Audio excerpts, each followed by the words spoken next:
Guys, it's your boy Lanza from Lanza News TV. Guys, remember we bring you the first part of the story with the 71-year-old man, Mr. Simit, who passed away at the Sangster International Airport, MBJ, in Montego Bay after collapse at the ticket counter at JetBlue. Guys, we're gonna give you the truth, the full story, nothing but the truth, so help you God.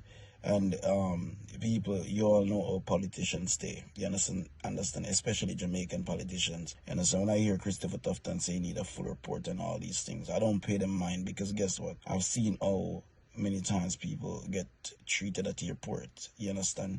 You have witnessed that on several occasions. But for this case, we have an eyewitness that came out and speak brawling, and she even stated everything that happened during the time the elderly man was on the floor. My condolences to the family, and may his soul rest in peace. No one deserves to die like that. I'm feeling that pain, man. But yeah, I'm continuing. I'm gonna give you the full story. Just sit back, listen, and it's kind of 6 minutes long. So just listen and give us back your feedback, comment, give us your views, because I think this lady is telling the factual truth. And may this man, Mr. Simit, our senior citizen that passed, may his soul rest in peace, and may the family find comfort at this moment. Take it to them. The man stayed right there on the floor and died. The man died on the floor. He died. My God. Hi, everyone. This is not something that I normally do. As a matter of fact, I've never done it before. But I believe that there is a need to do this today. I'm doing this. I'm live at this Sangster's International Airport on my way back home to America, taking flight JetBlue. So we arrived at the airport just about 11 o'clock there. A gentleman was behind me, one of the agents, speaking to another man. But I didn't pay them much attention, but I know they were talking. And then I just heard like somebody fell. I looked behind me. It was the passenger, an elderly man that fell. Blood was coming, I think, from his nose. And the agent who he was talking to, who had just stepped off for a little, just turned his back, turned around, and took up his head and tried to clear his passages. And I was saying, somebody call 911 or 119, whatever the case is. And I was saying to him, give him CPR. But he said to me, he's breathing. He's breathing, and of truth, he was breathing and doing a little bit of shuffling, slight shuffling. So when I saw a lot of blood coming from his head, I couldn't see the wound, but the blood was on the floor on his head. So I went into his bag. I saw his passport. No, his passport was on the ground beside him. So I took it up, put it in his bag. I looked at his bag and I saw his name, the name tag on the bag. So I could say what his name was.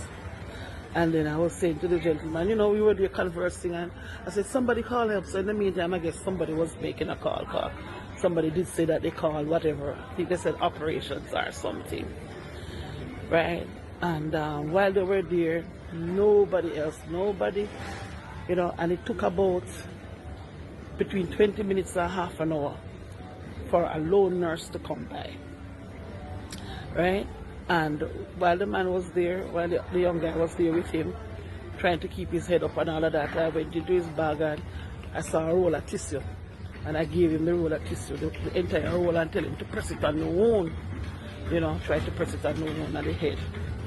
Anyways, the nurse finally came and she said she was checking his oxygen, And in the meantime, I took out his phone.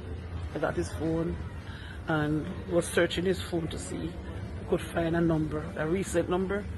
And we were making calls using our phone. And because we couldn't place any calls on his phone.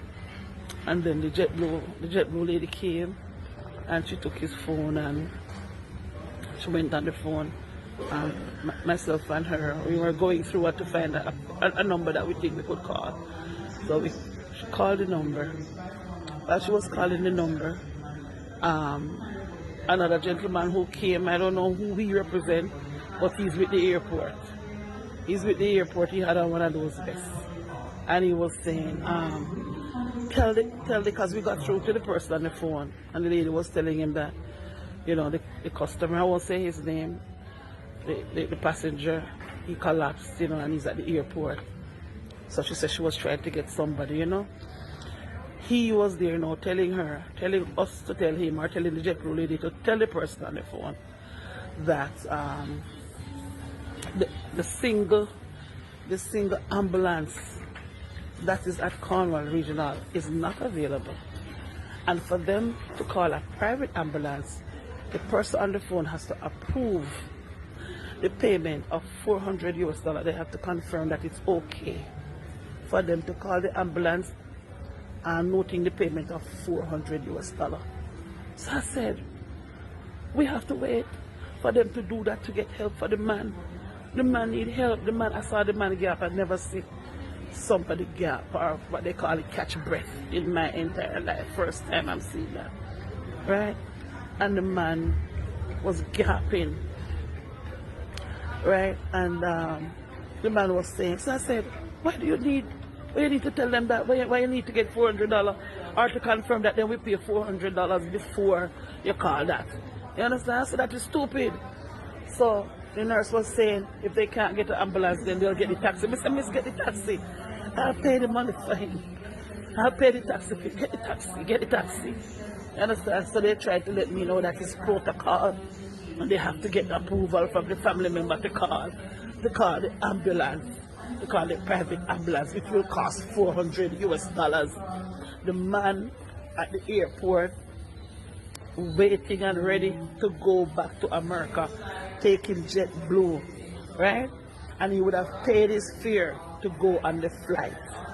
So I'm saying, could not JetBlue or even the airport take that cost? They have to depend, or they have to wait until a family member says that it's okay to go ahead and call the ambulance. Mark, the man came to the airport, whoever got him there left him, an elderly man. Understand? And I'm saying, come on, man. That is how we do things here. Because people are going to talk about you have to get approval to call an ambulance. Look how many people travel in the airport daily. Hundreds of thousands of people travel through the airport daily.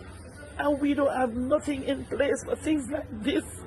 We don't have nothing in place for things like this. It just made me wonder if it was a white person, if it would have been the same treatment. I'm thinking this could happen to anybody. It could happen to me.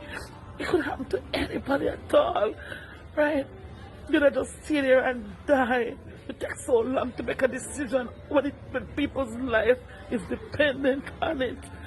We have to do better. Jamaica, JetBlue, I'm calling you out on this one because you should have been there for the man. You shouldn't be asking that question. He was your passenger, and him at the airport, and he was talking to an agent, right? Getting whatever information he needed to get on the plane to check in, and he collapsed right there. All of that come talk about. We have to get approval from the family to call an ambulance to pay $400 US first. To find out how, if they're gonna pay $400 US before.